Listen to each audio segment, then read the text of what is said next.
Hey everyone, I'm standing with Saima Naz. She's the Director of Programs for Higher Grade Learning Center and the Principal for I Learn BC. Did I say that correctly? You did. Long title, but you got it all right. Excellent. Tell us a little bit about yourself and what you do at Higher Grade Learning Center. Well, I'm the Director of Programs, so basically my job is to do the initial intake of students, so kids that are either having trouble with school or, kids that are wanting an enrichment program or any kind of supplementary education that they'd like to get. That's what I do. So I do a skills assessment, I try to figure out where the gaps are, and then I put together a personalized program for them, and the teachers at the Learning Center then implement that program, and at I Learn BC, I'm the principal, so I wear many, many hats under that title. So how old were you when you decided that you wanted to pursue sort of a career in helping children? You know what, to be very honest with you, teaching has always been part of my family. My father's a teacher, my grandfather was a teacher, my aunts are teachers, so teaching was always part of the family, but believe it or not, I wanted to be a Bollywood actress. A Bollywood actress. Who inspires you to become a Bollywood actress? Madhuri, it had to be her. She is definitely the queen of Bollywood, isn't she? Absolutely, Dil To Pagal is one of my favorite films, so lo and behold, I wanted to be Madhuri, and I wanted to hit up Bombay, Bollywood, but my parents couldn't have it. So, they kind of entertained the thought, but eventually my dad sat me down. I remember it was in grade 8, and he sat me down and he goes, "Beta, there is a big difference between a dream and a goal, and continue to dream as big as you want, but there has to be some practicality to things." And I think that kind of stayed with me for a while, and though I continued pursuing my sort of media, broadcasting side of things, because I did radio, I did TV, I kind of pursued that, but more of a hobby.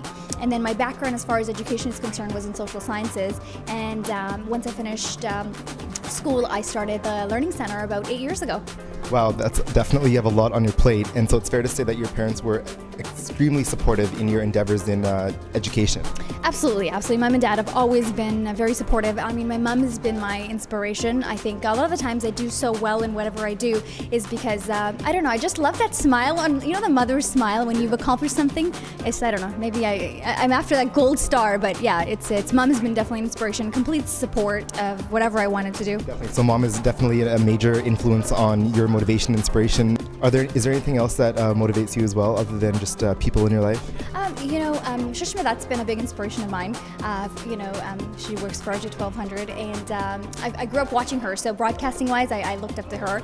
Oprah has been another one of my great inspirations. Of course, how could you leave out Oprah? How could you leave out Oprah? You just can't. You just can't. But it's really been, it's some amazing dynamic women that I grew up watching.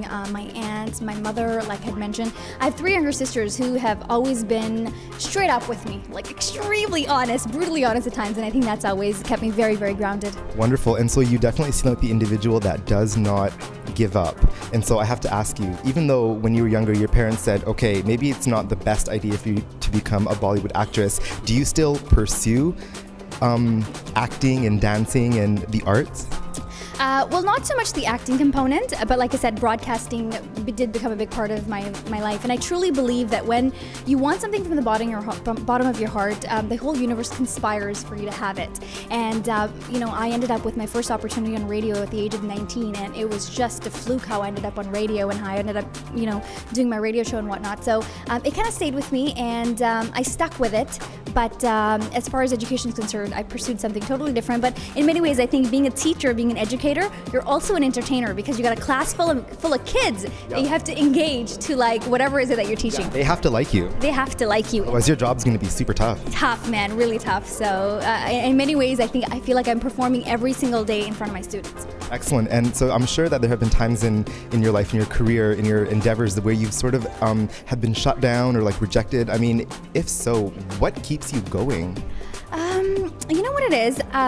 I have converted my passion into my work. There is a very blurry line between my work and my fun, you could sort of say. So leisure and labor, as they would say it. And so for me, I don't know what else to do with my time. I mean, you can shoot me down 10 times and I get back up, and I'm going to keep doing what I do, because I do that because it gives me joy, it gives me pleasure, I love it. So I wouldn't know what else to do. So yes, there's been times where it's been very difficult to, to do things. I mean, with the economy crash and whatnot, running your own business is very difficult. So sometimes the cash flow is up, other times it's down, and you just keep going, because to be very honest with you, I wouldn't know what to do with my life if I wasn't in education. Yeah. So I just keep going. Wonderful. So you've stated that Dil To Pagal Hai is your favorite Bollywood movie. What would you say is your favorite Hollywood movie? Ooh, Hollywood. I love... People think that it'd be easier to think of a Hollywood movie because Bollywood pumps out 10 times more films than Hollywood does. Yeah, okay, you know what? I got my Hollywood film. It would have to be The Last Samurai. I love that movie. That was a good one. Wasn't that a good movie? All men should be that brave. I agree, and good looking as well. And good looking, yes, and good looking. Can't forget that. Can't forget it. No, you can't. Yeah. Wonderful. So what other sorts of extracurriculars do you, what takes up most of your time during the day? Well, I'm working a lot, so between Higher Grade Learning Center, I Learn BC, and my job at RG 1200, where I do a radio show once a week, and I help Shishmaji produce Women in Focus TV show. Between all of that, I still find time to watch Hindi movies. I still find time to read novels. I love reading. Currently, I'm reading a book called Thousand Splendid Suns. I love that book. It's great. So I enjoy reading. I enjoy writing. You definitely have some downtime, because that is super healthy to not just keep giving, but just take a little bit of time to yourself as well. Absolutely. I love to sleep. I need my sleep, so definitely need some downtime. Weekends are mine, and usually, my schedule is opposite. I work the evenings because of the Learning Center, kids come in after school, so I have my mornings to myself. So I wake up quite early, and so I have my morning until about noon, 1, and that's when my day gets started. Yeah. Very cool. It was amazing talking to you. On a final note, do you have any words of wisdom, some motivational, inspirational words of advice for viewers that are watching and hopefully aspire to be an actor, a dancer, in education, or just a very well-rounded individual? Honestly, my piece of advice to everybody out there is you got to stay positive. I think that oftentimes we have these voices in our head that are very negative, very, very critical. I think we can be our greatest critiques and whatnot, and you really have to shut out that negativity, and you have to tell that voice to say, thank you for your opinion, but I think I got this, and stay positive and surround yourself with really positive people, because, we don't realize it, but the people that we hang out with, the people that we spend most of our time with, they shape us in so many ways. So stay positive, think positive, be around positive people. Wow, wonderful words of advice from Saima Naz. Thank you so much for taking this time to chit chat with us. Thank you, it was a pleasure.